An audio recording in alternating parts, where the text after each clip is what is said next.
All right, folks, today we are diving into my first impressions of this massive 44.5-inch super ultra wide gaming monitor that Lenovo sent out for me to try. And let me tell you, this thing is a beast. And it goes without saying, big thank you to Lenovo for sponsoring this video and making this experience possible, because I have a secret. I've never actually had a super ultra wide here in the office to play with, so everything you're going to hear today is from that first timer perspective. So let's get started with the design and build of this thing. Like I said, it's 44.5 inches with a curved VA panel. The industrial design with a large sturdy stand supports the height, the tilt, swivel adjustments, everything you need to get that perfect angle. Let's just say that the build quality on this thing doesn't feel cheap by any means. And for your inputs, you got everything you need. 2 HDMI 2.1 ports,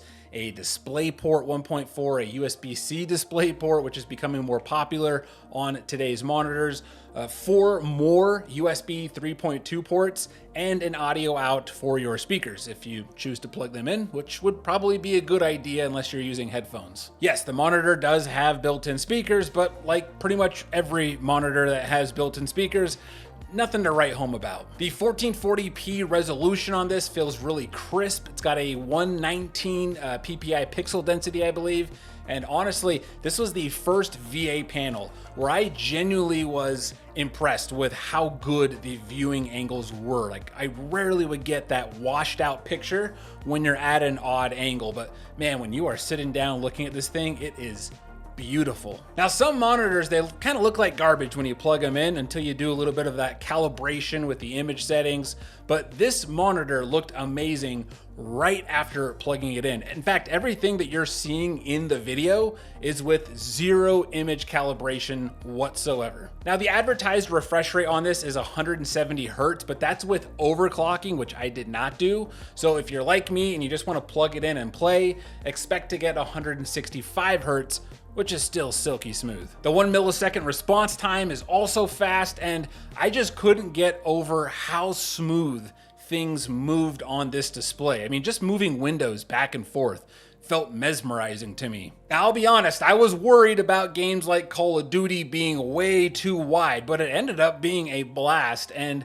I didn't feel like I lost any sort of competitive edge compared to smaller ultra wides that I've played on, but I don't know, maybe I was just having too much fun to care. And to be honest, that's why you're buying one of these things. If you're looking for that really immersive gameplay, this is as immersive as anything I've ever played on before. For productivity, the massive screen space is great for multitasking and having multiple windows open. In my testing, I was able to have 3 windows open at a time with just plenty of room.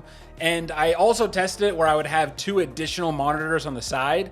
And while it certainly feels epic and actually quite natural to have even that additional space on the side, when I took those away and I just used the super ultra wide, I didn't ever feel the need that I needed that extra monitor. A lot of times, even on just regular ultra wides, I always get that feeling like I've got to have one more display. Otherwise, it feels claustrophobic.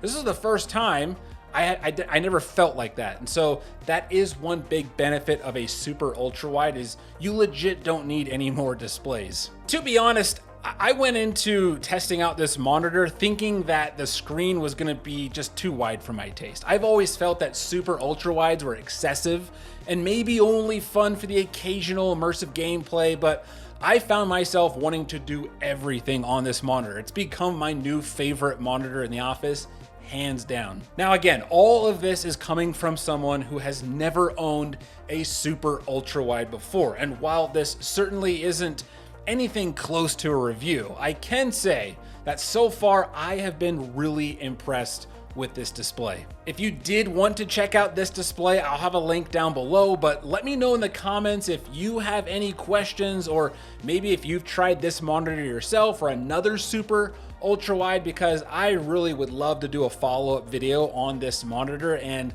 I just want to make sure I'm hitting on the right stuff that you guys actually care about. And if you are new to buying a gaming monitor and you need a little extra hand holding, check out this beginner's guide I put together for you right over here.